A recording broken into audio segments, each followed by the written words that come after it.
In this video, I'd like to share with you the 5 fundamental steps to effective delegation. Hi, I'm Linnea. I help female entrepreneurs streamline their work so that they can get time for what really matters. If you're interested in that, go to the description below. The 3 main reasons why business owners don't want to delegate, and this is something that comes up all of the time in my coaching. The first reason is that they're not confident that the quality will be good enough, the quality of the deliverable. And that's sometimes true, but very often not. So let's dig deeper on that in this video. Number 2 is the control. I don't want to leave the control to somebody else to do parts of my business. And that is like a mental block, because you cannot grow your business if you want to do everything on your own. I mean, there's no way that you will be able to do everything if you are continuing to grow your business. And the number 3 is that it takes longer to explain this to somebody than to do it myself. A recent Gallup research shows that CEOs that are great at delegating generate a 33% higher revenue than other companies. So delegation is really fundamental. It is a skill that you need to learn if you want your business to grow. So let's dive in. The first step in effective delegation is to define properly the desired outcome. So the person that you're delegating to needs to know exactly what you're expecting and by when. What is the deadline? In which format are you expecting the person to send it to you or to deliver it to you? And what benchmark will you measure it against? Do you have some similar work that has been completed in the past that you are happy with? Could you send that over to the person who will do the work?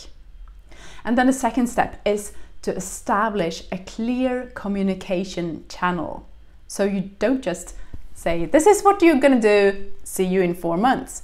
You want to establish a clear communication channel where you might have weekly, monthly meetings if it's a big activity that takes a long time, or at least if it's a small thing, at least tell the person, this is how you can reach me if you have any questions. The third thing is step away and don't micromanage. So once you have explained what you expect from the task from this person, and you have established a way to communicate with the person, don't stay there and micromanage. And this is so hard for those of us who are perfectionists and we really care about the quality of the work.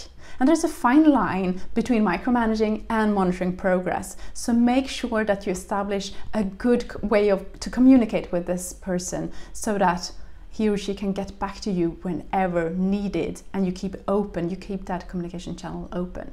The fourth thing is to allow for failure and be patient.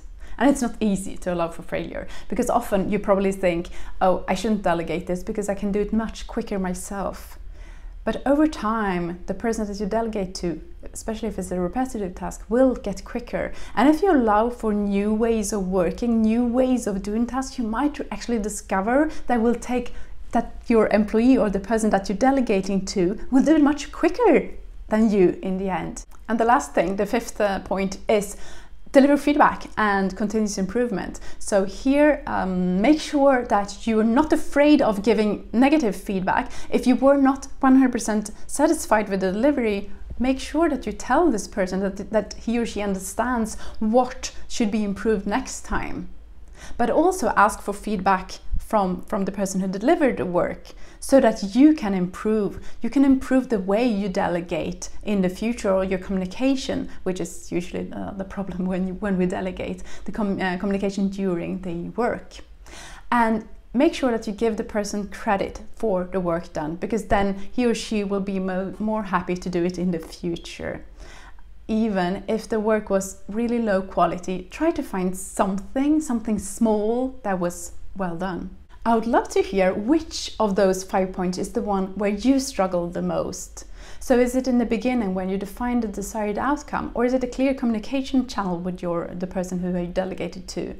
Or is it really to step away and not micromanage maybe? Or the part where we need to allow for failure? This is where lots of my clients struggle. Or is it maybe the feedback part where you need to give negative feedback sometimes? If you haven't already subscribed to my channel, please do that and make sure that you enable notifications so that you get notified each time I release something related to how to build your business, how to become more productive, new ways of working, and how to make more time in your life for what really matters.